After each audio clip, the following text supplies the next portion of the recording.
Tous les 10 n'ont-ils pas été purifiés? Les 9 autres, où sont-ils? Chers amis, en lisant cet évangile, nous pourrions nous affliger de l'ingratitude des gens à qui l'on fait du bien.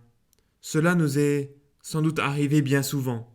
Quand des personnes manquent de gratitude, on éprouve souvent de l'amertume et même une véritable blessure. C'est vrai dans les entreprises, les associations, dans les familles, comme dans l'Église. Combien d'anciens bénévoles sont souvent profondément amers du fait de l'absence de reconnaissance. Mais aujourd'hui, cette question de l'ingratitude vise tout particulièrement notre relation à Dieu. Sommes-nous des ingrats? Sommes-nous de ceux qui, quand tout va mal, se tournent vers Dieu dans la prière et la supplication, et qui, dès que tout va mieux, dès que notre prière a été exaucée, s'empressent de l'oublier? Sommes-nous des ingrats? Malheureusement, le Seigneur peut être utilisé comme un prestataire de service, parce qu'on en a besoin lorsque nous sommes dans la difficulté, ou bien comme faire valoir pour asseoir notre position dans la société des hommes, ou bien encore comme un alibi pour justifier tout ce que nous faisons de bien ou de mal. Mais il y a quelque chose de plus grave encore, et c'est ce que nous enseigne l'Évangile. 10 lépreux ont été guéris, un seul a été sauvé. Regardez, nous dit l'Évangile, 9 lépreux sont passés à côté du salut qui leur a été proposé. Car il y a bien une différence entre la guérison et le salut. 9 lépreux sont passés à côté, un seul a été sauvé. Jésus n'est pas venu pour guérir, même s'il a guéri tous ceux qui s'adressaient à lui, car alors l'ange Gabriel aurait demandé à Marie « Tu l'appelleras Raphaël », c'est-à-dire Dieu guérit. Non, l'ange dit à Marie « Tu l'appelleras Jésus », c'est-à-dire Dieu sauve.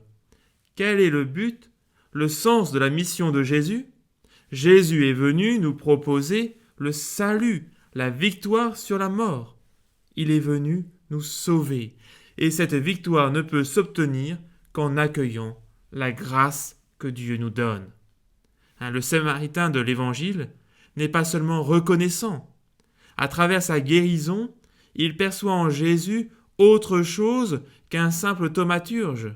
Il se prosterne devant lui, la face contre terre, comme on le fait devant Dieu. Sa foi l'a fait participer à la victoire du Christ sur la mort. C'est bien par la foi que nous sommes sauvés. Et comme nous l'enseigne saint Paul dans l'épître aux Éphésiens, car c'est par grâce que vous êtes sauvés, par le moyen de la foi. Cela ne vient pas de vous, c'est un don de Dieu. Alors, chers amis, comment accueillir cette foi qui sauve? Nous venons de l'entendre, c'est d'abord en rendant grâce à Dieu au-delà même des événements heureux de notre existence. C'est ce que nous faisons à l'Eucharistie, à chaque messe, rendre grâce pour ce salut, que nous rendons présent en célébrant le mémorial de la mort et de la résurrection du Christ.